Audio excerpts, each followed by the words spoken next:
Hello ਦੋਸਤੋ, ਆਪਣੀ ਜ਼ਿੰਦਗੀ ਦੇ ਵਿੱਚ ਕੁਝ ਮੂਮੈਂਟ ਇਹੋ ਜਿਹੇ ਹੁੰਦੇ ਆ ਜਦੋਂ ਆਪਾਂ ਕਰਦੇ ਕੋਹਾ ਤੇ ਹੋ ਕੁਝ ਹੋਰ ਜਾਂਦਾ। ਜਿੱਦਾਂ ਕੁੜੀ ਨੇ ਬਾਸਕਟਬਾਲ ਦੇ ਵਿੱਚ ਬਾਲ ਪਾਉਣੀ ਸੀ ਤੇ ਇਹ ਜਾ ਕੇ ਮੁੰਡੇ ਦੇ ਸਿਰ ਤੇ ਵੱਜੀ ਤੇ ਮੁੰਡਾ ਜ਼ਖਮੀ। ਤੇ ਦੂਸਰੀ ਵੀਡੀਓ ਦੇ ਵਿੱਚ ਆਪਾਂ ਦੇਖ ਸਕਦੇ ਹਾਂ ਕਿ ਕੁੜੀ ਨੇ ਬਾਸਕਟਬਾਲ 'ਚ ਪਾਉਣੀ ਸੀ ਪਰ ਪਿੱਛੇ ਵੇਖਿਆ ਨਹੀਂ ਕਿ ਮੇਰੀ ਵੀਡੀਓ ਬਣਦੀ ਆ। ਪਿੱਛੇ ਦੇਖੋ ਕ੍ਰੌਪ ਤੇ ਆਪਣੇ ਭਾਈ ਸਾਹਿਬ ਵਜਨ ਚੱਕ ਰਹੇ ਆ ਪਰ ਵਜਨ ਪਿੱਛੇ ਨੂੰ ਚੱਕਿਆ ਗਿਆ, ਅੱਗੇ ਪਾਸੇ ਨੂੰ ਨਹੀਂ ਚੱਕਿਆ ਗਿਆ ਤੇ ਆਪ ਵੀ ਵਜਨ ਦੇ ਨਾਲ ਮੁੱਦੇ ਮੂੰਹ ਪਿੱਛੇ ਨੂੰ ਡਿੱਗ ਪਏ। ਤੇ ਭਾਈ ਸਾਹਿਬ ਬਹੁਤ ਆਪਣੇ ਮਸਤ ਆ ਰਿਹਾ ਅੱਗੇ ਖੰਭਾ ਮਾਮਾ ਖੰਭੇ 'ਚ ਵੱਜ ਗਿਆ ਹੀ ਹੋਰ ਨੁਕਸਾਨ ਕਰਾ ਲੱਗਾ, ਫਿਊਚਰ ਖਤਰੇ 'ਚ ਪੈ ਜਾਣਾ ਸੀ। ਹੁਣ ਭਾਈ ਸਾਹਿਬ ਜੀ ਫੁੱਟਬਾਲ ਖੇਡਣਗੇ ਤੇ ਇੱਥੇ ਉਹਨਾਂ ਲੱਗਾ ਕਿ ਮੇਰੇ ਮਾਰਨਗੇ ਪਰ ਉਹ ਡਰ ਗਿਆ ਬੰਦਾ।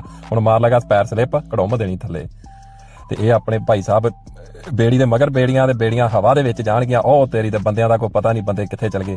ਮੰਮੀ ਮੈਂ ਜਿੱਤ ਕੇ ਆ ਗਿਆ ਟਰੋਫੀ ਬੜੇ ਪਿਆਰ ਨਾਲ ਲਿਆਂਦੀ ਪਰ ਇਹਨੂੰ ਪਤਾ ਹੀ ਨਹੀਂ ਕਿ ਕੜੁੰਮ ਦੇਣੀ ਟਰੋਫੀ ਦੇ ਟੋਟੇ ਹੋ ਜਾਣੇ ਵਿੱਚ ਡਿੱਗ ਪਏ। ਹਾਂ ਜਿਮਨਾਸਟਿਕ ਗਰਲ ਆ, ਇਹ ਤੋਂ ਆਪਾਂ ਨੂੰ ਬਹੁਤ ਕੁਝ ਸਿੱਖਣ ਨੂੰ ਮਿਲ ਸਕਦਾ। ਤੇ ਜਿੱਦਾਂ ਹਾਂ ਇਦਾਂ ਕਰਨਾ ਪਰ ਤੁਸੀਂ ਇਦਾਂ ਨਹੀਂ ਕਰਨਾ ਕਿਉਂਕਿ ਇਹਦਾ ਨੱਕ ਭੱਜਾ ਤੁਹਾਡਾ ਨਾ ਭੱਜੇ। ਓ ਮਾਈ ਗੋਡ, ਕੈਮਰੇ ਵਾਲਾ ਇੱਧਰ ਉੱਧਰ ਨਹੀਂ ਕਰਦਾ ਪਿਆ, ਉਹਨੂੰ ਇਹ ਲੱਗਦਾ ਕਿ ਲੱਤਾਂ ਥੋੜੀਆਂ ਜਿਹੀਆਂ ਗਾਂਹ ਪਿਛਾਂ ਹੋਣਗੀਆਂ ਤੇ ਚਲੋ ਦੇਖਾਂਗੇ ਕੋਈ ਪਰ ਨਹੀਂ।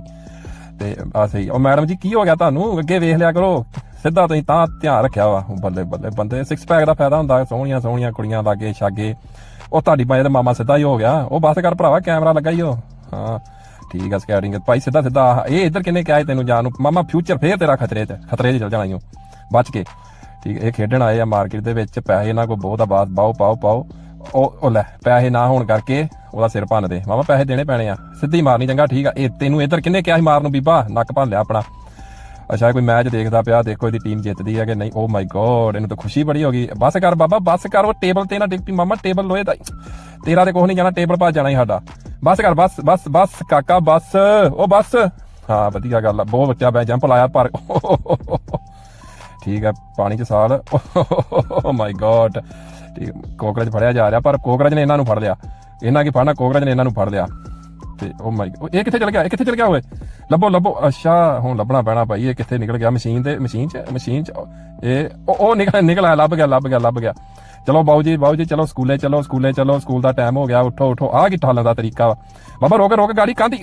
ਦਰਵਾਜ਼ੇ ਥਾਣੀ ਚਾਹੀਦਾ। ਆ ਆਪਣੇ ਭਾਈ ਸਾਹਿਬ ਨੂੰ ਬਹੁਤ ਕਾਹਲੀ ਆ ਉੱਤੇ ਜਾਣ ਦੀ, ਪੌੜੀਆਂ ਥਾਣੀ ਜਾਣਾ ਮਾਮਾ, ਸਕੂਟਰੀ ਥਾਣੀ ਕਿੱਦਾਂ ਚੱਲ ਜਾਏਗਾ ਉੱਤੇ ਯਾਰ, ਤੂੰ ਥੋੜਾ ਵੇਖ। ਹੁਣ ਸੋ ਜਾ ਆਰਾਮ ਨਾਲ, ਸੋ ਜਾ ਸਿੱਧਾ ਥੱਲੇ ਨੂੰ ਆਓ, ਜ਼ਿਆਦਾ ਸਾਲ ਨਹੀਂ ਮਾਰਨੀ ਸਿੱਧਾ। ਉਹ ਬੀਬਾ ਤੈਨੂੰ ਕਿੰਨੇ ਕਿਹਾ ਸਾਲ ਮਾਰ ਨੂੰ, ਬਿੱਲੀਏ ਤੂੰ ਵੀ ਦਿਮਾਗ ਬੰਦੇ ਵਾਲਾ। ਅੱਛਾ ਭਾਈ ਸਾਹਿਬ ਥੱਲੇ ਉਦਾਂ ਵੀ ਚੱਲ ਜਾਂਦਾ। ਅੱਛਾ ਨਵਾਂ ਤਰੀਕਾ ਲੱਭਿਆ ਰੋੜਿਆਂ ਜਿਹਦੇ ਉੱਤੇ ਜਾਣ ਦਾ, ਕੜੁੱਪ ਉਹ ਲੈ ਐਂ ਦੀ ਛੇਤੀ ਪਹੁੰਚ ਗਿਆ। ਫਿਰ ਸ਼ਰਮਿੰਦਾ ਨਹੀਂ ਹੋਇਆ ਕੰਜਰ ਵੇਖ ਕਿਦਾਂ ਲੱਤ ਰੱਖ ਕੇ ਖਲੋ ਗਿਆ। ਅੱਛਾ ਸਕੈਟਿੰਗ ਕੀਤੀ ਜਾ ਰਹੀ ਆ ਬਰਫ਼ ਦੇ ਉੱਤੇ, ਉਹ ਤੁਹਾਡੀ ਧੌਣ ਦਾ ਮਣਕਾ ਟੁੱਟ ਚੱਲਿਆ ਸੀ। ਆਰਾਮ ਨਾਲ ਬਸ ਸਹੀ ਆ, ਬਹੁਤ ਵਧੀਆ ਫੋਟੋ ਆ ਰਹੀ ਤੁਹਾਡੀ। ਉਹ ਬੀਬਾ ਪਿੱਛੇ ਵੇਖ, ਪਿੱਛੇ ਦੇਖੋ, ਦੂਜਾ ਵੀ ਦੇਖੋ, ਪਿੱਛੇ ਦੇਖੋ ਕਿਆ ਕਰਤੇ। ਬਾਪੂ ਜੀ ਘਰ ਬੈਠੋ, ਤੁਸੀਂ ਕਿਹੜੇ ਕੰਮਾਂ 'ਚ ਪਏ ਜੇ, ਵਕਤ ਪਾਓਗੇ ਫੈਮਿਲੀ ਨੂੰ। ਇਹ ਬਾਪੂ ਜੀ ਕਰਨ ਲੱਗੇ ਆ, ਇਹ ਨਵੀਂ ਆਈ ਹੈ ਕੋਈ। ਬਾਪੂ ਜੀ ਫੈਮਿਲੀ ਦਾ ਵੀ ਸੋਚ ਲਿਆ ਕਰੋ। ਅੱਛਾ ਮੰਮਾ ਜੀ ਇਹ ਸਾਰੀਆਂ ਡਾ ਦੇਣੀਆਂ ਮੈਂ, ਸਾਰੀਆਂ ਬਾਲ ਇਹ ਪਹੁੰਚੀ ਨਹੀਂ। ਉਹ ਰੋਗੀ ਉਹ ਤੁਹਾਡੀ ਇਹ ਗਲਤ ਨਹੀਂ ਮੈਂ ਪਹੁੰਚਾ ਕੇ ਜਾਣੀਆਂ। ਉਹ ਪੁੱਤ ਕਿੱਥੇ ਚੱਲਿਆ ਕੜੁੱਪ ਕੰਜਰਾ, ਮੈਨੂੰ ਵੀ ਨਾਲੇ ਸੁੱਟਤਾ ਈ ਆਪ ਤੇ ਡਿੱਗਿਆ। ਮੱਛੀ ਫੜਨੀ 1 2 3 ਉਹ ਭੈਣ ਦੀਆਂ ਬਹੁਤ ਆ ਗਈਆਂ। ਤੁਸੀਂ ਭੈਣ ਚ ਮੱਛੀਆਂ ਫੜਨ ਆ ਜਾਂਦੇ ਰੋਜ਼ ਹੈਂ, ਤੁਹਾਨੂੰ ਦੇਖਦੀ ਮੈਂ ਤੁਹਾਨੂੰ ਰੋਜ਼ ਆਨੇ ਮੱਛੀਆਂ ਫੜਨ ਤੁਸੀਂ। ਠੀਕ ਥੱਲੇ ਉਤਰ ਰਹੇ ਆ, ਨਦੀ ਪਾਰ ਕਰਾਂਗੇ, ਹੌਲੀ ਉਤਰਨਾ ਵਾ ਜਿੱਦਾਂ ਕਹਿ ਰਹੀ ਨਾ ਬੀਬੀ, ਉਸੇ ਤਰ੍ਹਾਂ ਉਤਰਨਾ, ਕਾਹਲੀ ਨਹੀਂ ਕਰਨੀ ਤੇ ਬਿਲਕੁਲ ਆਰਾਮ ਨਾਲ। ਉਹ ਤੁਹਾਡੀ ਭਲੀ ਜੋ ਗੇਅਰ ਪੈ ਗਿਆ, ਪਹਿਲਾ ਦੂਜਾ ਤੀਜਾ ਚੌਥਾ ਪੰਜਵਾਂ, ਇਹ ਹਾਈ ਗੇਅਰ ਪੈ ਗਿਆ। ਉਹ ਤੁਹਾਡੀ ਭਲੀ ਹੋ ਜੇ। ਓ ਮਾਈ ਗੋਡ, ਬੀਬੀ ਨੇ ਗੇਅਰ ਜ਼ਿਆਦਾ ਤੇਜ਼ ਪਾਤੇ। ਓਕੇ ਬਾਏ, ਲਵ ਯੂ, ਕਿਸ ਯੂ, ਬਾਏ।